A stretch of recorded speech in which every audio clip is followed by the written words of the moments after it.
Make it plain. Make it plain. M.I.P. With Masamela Matfumo. Mark Thompson. Make it plain. Get woke.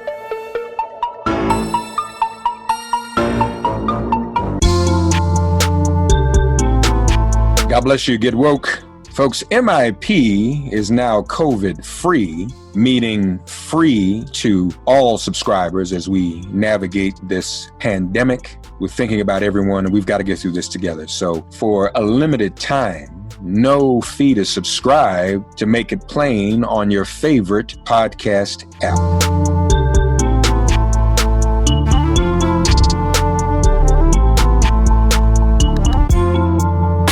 Ladies and gentlemen, as you have undoubtedly heard, one of the latest polls to come out shows the South Carolina Senate race, the general election, in a heat between the Republican and the Democrat. Well, guess what? We have the Democrat with us today, my friend and brother. I think we are going to do this. Frankly, we must, and we'll get into that. Jaime Harrison, the Democratic nominee for U.S. Senate in South Carolina, is with us on Make It Plain. Hey, brother, how you doing, man? I'm great, Marcus. So good seeing you, man. I wish we could be together in person, but, we'll turn these lemons into lemonade. Listen, it's worth for that. You know me, and you know how much I love politics. I'd give anything to be there.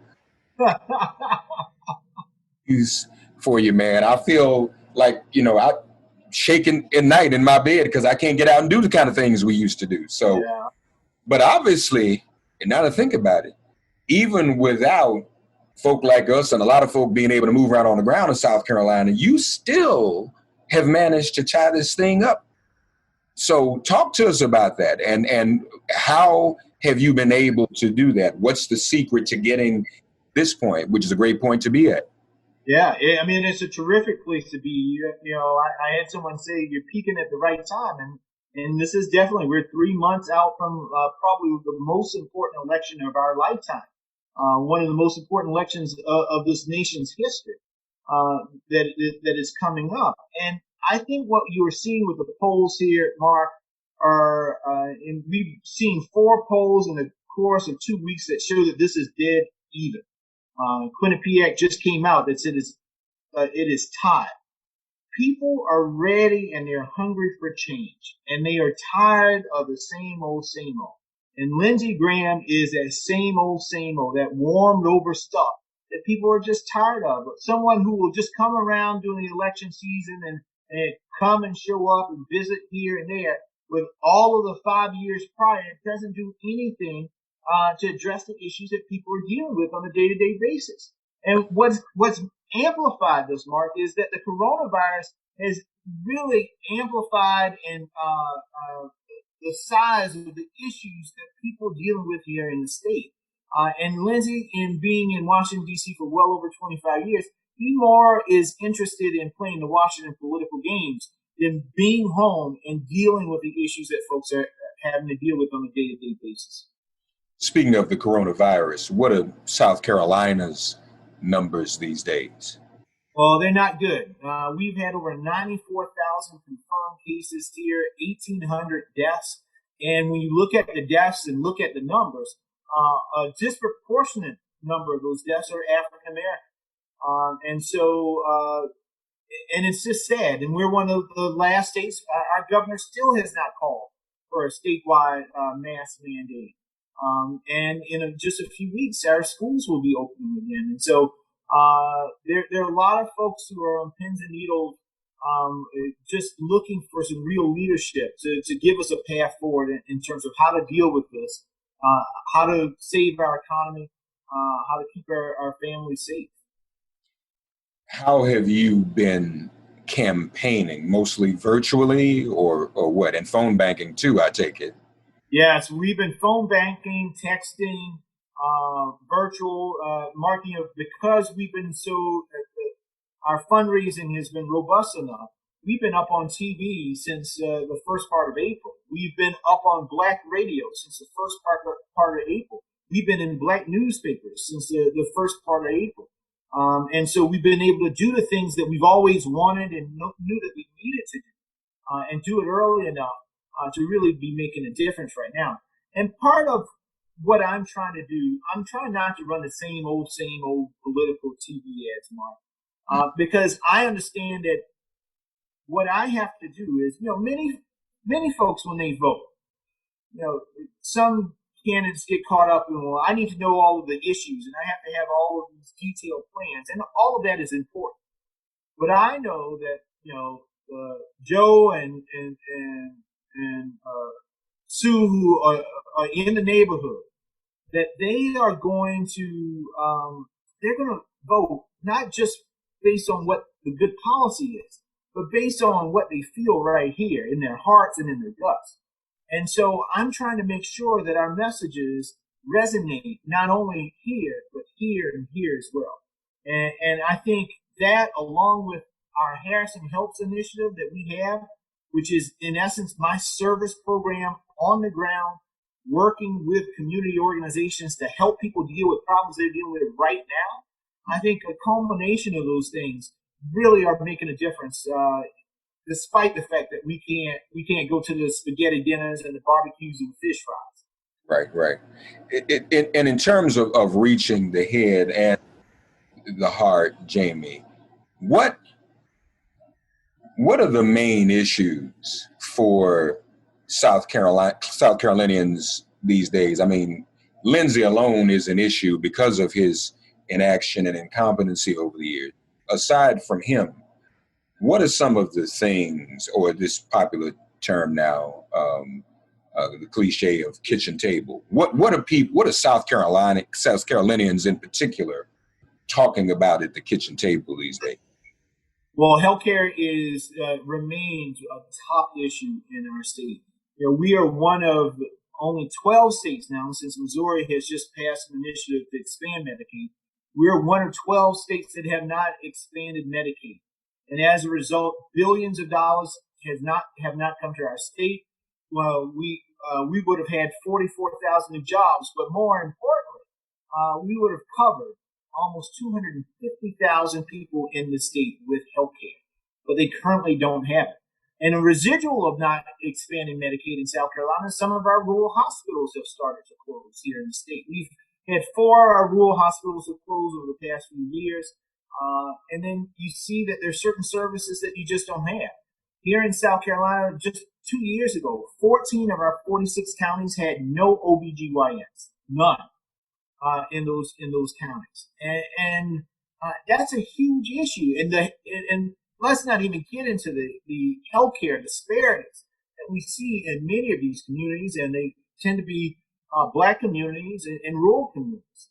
In addition to that, we are dealing with 38% of our rural communities not having broadband. And I'm going to say that again.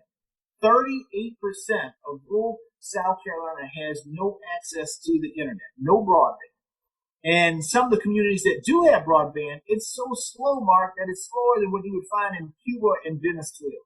And so, we got to do better, and we will do better. But in order to do so, we got to change the leadership. We got to get rid of people like Lindsey Graham, who only cares about his tea times with the president or having a fancy dinner at Trump Plaza. And he's standing in the door. He's standing in the way of progress in the state. He was the guy who said, over our dead bodies will he allow an extension of the unemployment benefit to continue to go to families who need it. We got 700,000 unemployed people in South Carolina, 700,000 people who have filed for unemployment in South Carolina. And the max that they will get on unemployment here with just the state's unemployment alone is only $324. And that's the max. So think about it. You lose your job, you lose your health care, you now have to pay your COBRA. You got 2 or 3 kids at home, your mortgage and your rent are still coming because they haven't stopped. The prices of commodities have increased.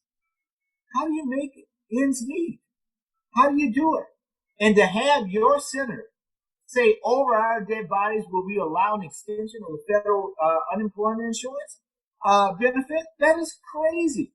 But that's what we're dealing with here in South Carolina. And let's not add to the fact that because of that benefit, Mark, $120 million came into the South Carolina economy every week. So now, because they have not extended that $120 million is gone. So what happens? Those small businesses that are on the verge of closing will close. And you know who they have to give the credit to? They can give it to Lindsey Graham, their senior senator here in South Carolina. Okay, wait, that's deep. But I'm going to come back to that in a minute. Let me do this first. You said closings of rural hospitals, a lack of rural OBGYN, 38% without broadband. In those categories, that includes some South Carolinians too, right? Democrats, Republicans, Black, whites, Latino. I mean, it includes everybody. And that's the sad part about this situation. Everybody suffers as a result of it. Every single person, regardless of your background, your color, your political party, and affiliation. We need a senator who's fighting for us and not fighting against us. And right now we have one who just doesn't care about us. He only cares about his own political power and relevance. And that's the sad state right now. This guy has not done an in-person town hall in almost 3 years, Mark. 3 years. But if you flip on Fox News tonight, I guarantee you probably see him. Yeah. He's always on with Sean Hannity. Yeah. I wish he would come back and talk to his constituents as much as he talks to, or work for his constituents. We don't care if he doesn't talk to us. At least work for us. So obviously there are even white voters in South Carolina who are getting the numbers you just said. They understand the impact on their lives. And that's why we're at 44%, I dare say. Yes, that's exactly right. And we are starting, Mark, to pull off some of Lindsey's big supporters. Just a few weeks ago, we announced Dick Wilkerson. This man was the former president and chairman of Michelin North America, probably one of the largest companies here in South Carolina. He was co-chair of Lindsey Graham's finance committee when he ran for president. And Dick Wilkerson came out and wrote an op-ed endorsing me in this race. He said that Jaime Harrison represents the future of the state of South Carolina. And he said, Lindsey Graham, a man who I used to support and respect. But when Lindsey did not stand up for the memory of his best friend, John McCain, against the attacks of the president, then I knew that he wouldn't stand up for me, or he would stand up for the state. And that's a whole lot to say. You mentioned, let's go back to this $120 million in the economy. Break that down a little bit more for us, and the relationship between that and him not supporting extending unemployment benefits. Yeah, so in essence, and you know, that's not the end of the story for small businesses who are suffering here in South Carolina. So, you know, when folks get that $600 a week in South Carolina, that adds up to about $120 million that are going to constituents here, and they're pouring that money right back into the economy by paying their rents and mortgages and working with going to the grocery store and what have you. And so it kills small businesses. It absolutely kills it, because now that money is not coming in. So how are those people? What are those people going to do for those in order to address those issues? At the same time, Mark, South Carolina right now is ranked 50th, 50, in terms of PPP dollars allocated per worker. Meaning that, you know, despite the fact that Lindsey Graham would go and golf with the president twice over the weekend and this and that, we ain't got no more money. I'm going to say it like my folks back home. There's no more money. Nothing came out of that. And so our small businesses are suffering here in South Carolina, and they're getting a double whammy. We're not getting the PPP dollars. We also are not getting now the federal unemployment benefits that were coming into our state. And so the families are going to suffer, and the businesses are going to suffer as well. Okay, so here's a problem with that. I don't know whether Lindsey said this, but we know Trump and other politicians, and Fox News has promoted this, and Lindsey has not spoken against it. We'll just say that. This notion that some seniors, including Fox watchers, their lives were expendable to help bolster the economy. And you mean for me that this decision and Lindsey's position with regard to unemployment benefits is actually undermining the economy? So folks just been dying from COVID for nothing? Well, Mark, let me tell you, when I heard, I believe it was the lieutenant governor in Texas, I was watching his interview, and he said that, you know what, all the money in Fort Knox ain't worth my grandma's life. And I'll say that from the mountaintop. And so, you know, we can always rebuild our economy. And America's been great at doing that. We've had hard times before, but you can't get a life back. And so, and we need to understand that, you know, I'm not going to ask our seniors to sacrifice. They've already sacrificed so much to build America the way that it is now, right? And to ask them to once again take one more sacrifice, give your life? Come on. If we did the things that we know we need to do, less social distance, let's have, make it mandatory for people to wear masks.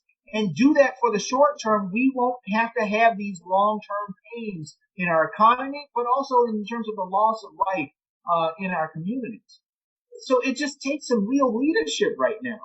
We should have had a national plan, but we didn't.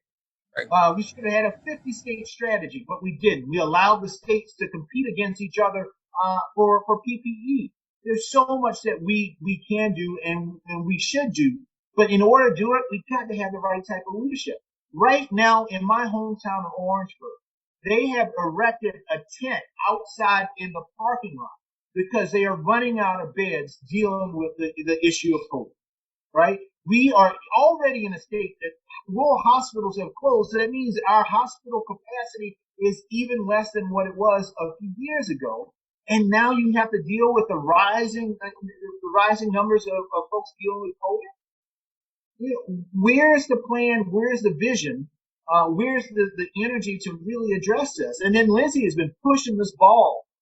You know, initially he said, "Oh, this isn't a big deal. It's just like the flu and all these other things."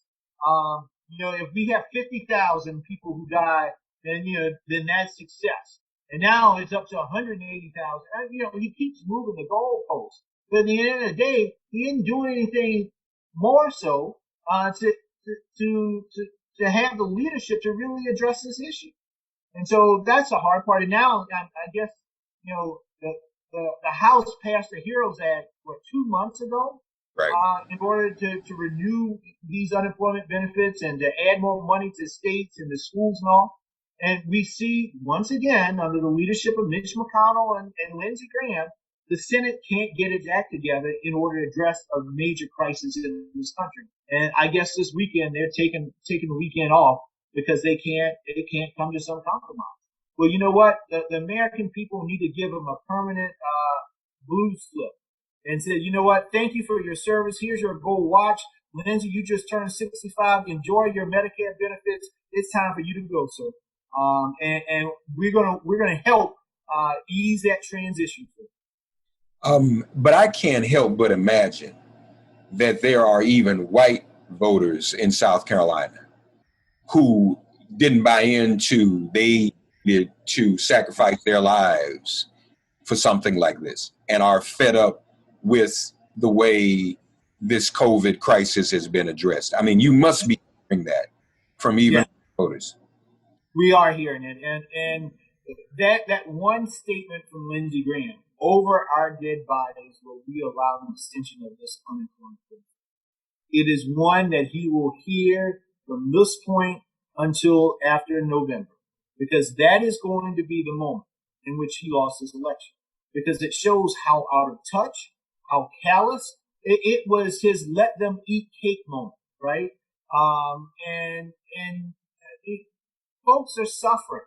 It is hard enough right now just trying to navigate all of this, worrying about your family, the seniors that are in your lives, worried about the kids in the schools, worried about your own jobs and how you're going to pay your bills, to then have your United States Senator, the person who's supposed to be working on your behalf in Washington, D.C., to in essence say, let them eat cake, right? We're not going to tolerate it. We're not going to allow that to happen. We're going to do everything we possibly can to really help alleviate the pressures that folks feel and face right now. You are a South Carolinian through and through. What about Jaime Harrison's experience and upbringing in South Carolina prepares him for this moment? And we talked about believing. You know, I was talking to my guest the other day, and he was saying it's about that too. And how even the DSCC is kind of like, well, Mike, we don't, is the DSCC back in Yeah, they are supporting us. Now, we could use some more money. So, so if they want to get off some of the chatter, we could use some more of that too. Noted. But what is it about Jaime Harris? Because you talked about black men. I mean, we all end up ultimately being victims of our own environment. And we've seen that. When we've been in situations and nothing has happened for us, we do give up. Yeah. But it's exceptional when someone raised in the same environment, such as yourself, like every other black man in South Carolina, still believes and is driven to believe that something can happen. Tell us how you have here. What prepared you? What allowed you? What enabled you, Jaime Harrison, to believe? Well, I appreciate this question, Mark. As you know my story, you know, I grew up, my mom was 16. Yeah. And raised by my grandparents. And so we were poor. I like to say we were poor because we couldn't afford the OR. And I remember the days of getting up early in the morning. My grandfather had to go to work, but the gas tank's on empty. And I'm digging through couch cushions to see if I can find a quarter, nickel, dime, so he can just get enough for a gallon of gas to go back to work and back. You know, I remember getting to get a bowl of cereal in the morning, and there's no milk in the fridge. Not because somebody forgot it the night before, because we couldn't afford it, and having to put water in my cereal. So I know what those struggles are like. And the problem is that there are people who are still struggling like that today. But my life is a testament that things can get better, things can change. But you got to have a lot of different things. You got to work hard. You got to have some breaks here and there also. You got to have a system, and you got to have people in office who are looking out for you, who will do the blocking and tackling so that you get those opportunities to show who you are and what you can do. But right now, we just don't have that right now. We don't have that in Lindsey Graham. And so, you know, and before COVID, I was going all across the state, going into communities where people haven't gone in 15 and 20 years. And people were happy to see me and to know that somebody like them was running for the United States Senate. And now when they hear about the success that we're getting, Mark, in terms of the polls, but also in terms of the fundraising, that little bit of hope that they had is starting to grow like a big flame. And we're going to keep feeding the flame so that it's a roaring inferno by the time we get to the election day. And we're seeing the energy on the ground like I have never seen here before. We can't keep signs, Mark. And I know consultants are like, well, I've never seen a sign to vote. But listen, in the black community, you and I both know that if somebody's be willing to put your sign in your yard, that's a big deal. Yeah. That is a big deal. And it means something. But we can't even keep them. I just said we ordered 10,000 the other week. They're all gone. And now we got to order another 10 or 15,000. Because people are hungry for change, and they see that this is an opportunity to bring hope back to the state. That ad he ran last week, do you think that has had an impact in terms of support for you? And can we expect to see more of this type of tactics in this race, unfortunately? You know, to be quite honest, I knew it was going to come. I wasn't surprised. You know, this is, you know, the seat that I'm vying for this is a seat of John C. Calhoun. It was a seat of Strom Thurmond. It was a seat of a man called Ben Pitchfork Tillman. Ben Tillman was governor of South Carolina. He was also U.S. Senator. He would go to the floor of the United States House and talk about the joys of lynching of black people, or the United States Senate. And so, I expected better, but I kind of also at the same time expected that this type of stuff would come up. But this is not going to deter me, because in the end of the day, Mark, I understand that this is about the future of the little boys and little girls growing up across South Carolina. And it's about the future that we hand over to my sons. Yeah. And so when family is at stake, and I feel like all of South Carolina is my family, then, I'm going to fight for it. And Lindsey can throw whatever he wants at me. But when you grew up like I grew up, and with long odds, nobody ever expected me to go to college and let alone go to some place like Yale or Georgetown for law school, and now running for the U.S. Senate. My life is an illustration that long odds, even with long odds, you can still win the race. And, they gave us long odds here. And as I've done in my entire life, when people tell me I can't do something, I tell them, watch me. And we're going to change some things here in South Carolina. And it's going to happen in this election. Folks, Jaime Harrison is a Democratic nominee, Senate in South Carolina. I support my brother. I hope you will too. And please send whatever contribution you can. We do smaller donations, of course. That helps more than you know.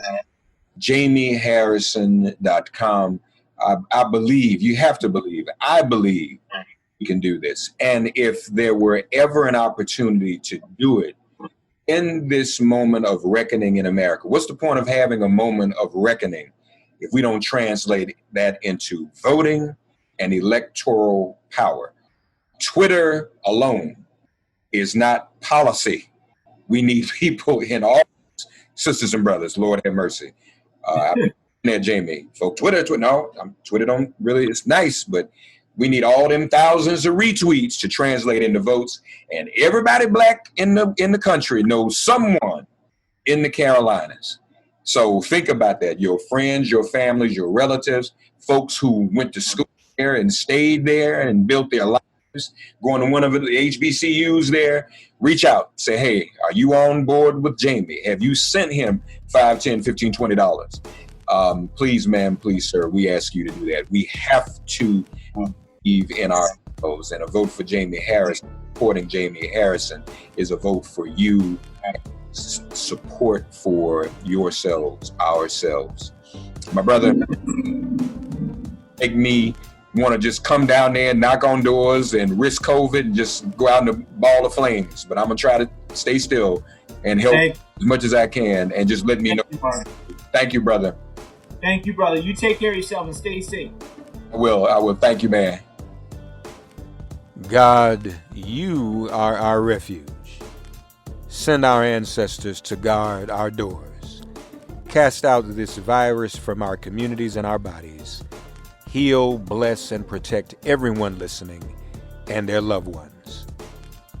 Thank you for listening to Make It Plain and Get Woke. Remember to listen, like, and subscribe on Apple Podcasts, Spotify, and wherever you get your podcasts. If all minds are clear, it has been made plain.